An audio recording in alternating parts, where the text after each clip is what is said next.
Morning everyone. So yesterday you created an emotions graph for how Thomas is feeling at different points in the story. So what we're going to do today is use the emotions graph to find more evidence in the text to support your answers. So you're going to have an activity that looks a little bit like this, and if you notice down the side, all of these points are the same as the ones that were on your emotions graph. But on your emotions graph you couldn't really fit much on, so what I want you to do today is extend your evidence taken from the text. Now I know that you've been listening to an audiobook, so you don't have the actual book in front of you, which makes this activity slightly trickier than what it's like when we do it at school. But I'm going to go through it with you and show you, so you will have to listen back to a couple of the chapters to find supporting evidence for your text.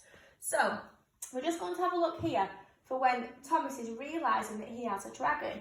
Now in the book, on chapter 4, so I'll give you a little clue, on It's a Dragon, Thomas talks about finding and realising that it's a dragon, and he's saying, well, some of you might be really cool about it, but not me. So at this point Thomas is saying, I didn't have a clue about what to do, and I definitely wasn't feeling cool about it. I mean, it was a dragon. It might have only been big enough that it could sit on my hand, and so far its fire breathing had only produced a spark, but hello, it was a dragon.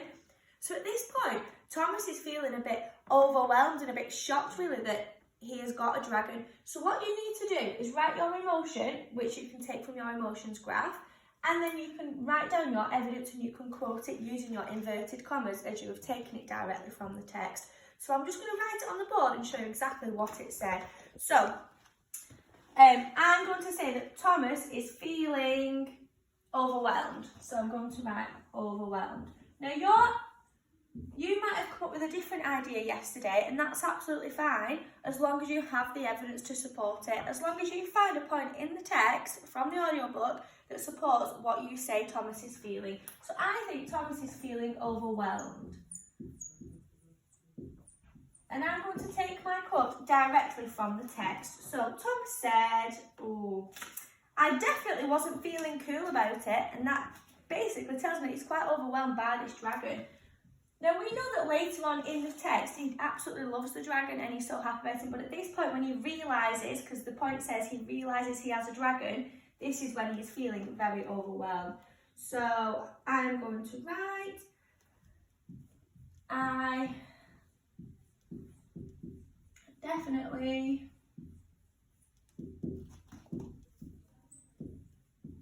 wasn't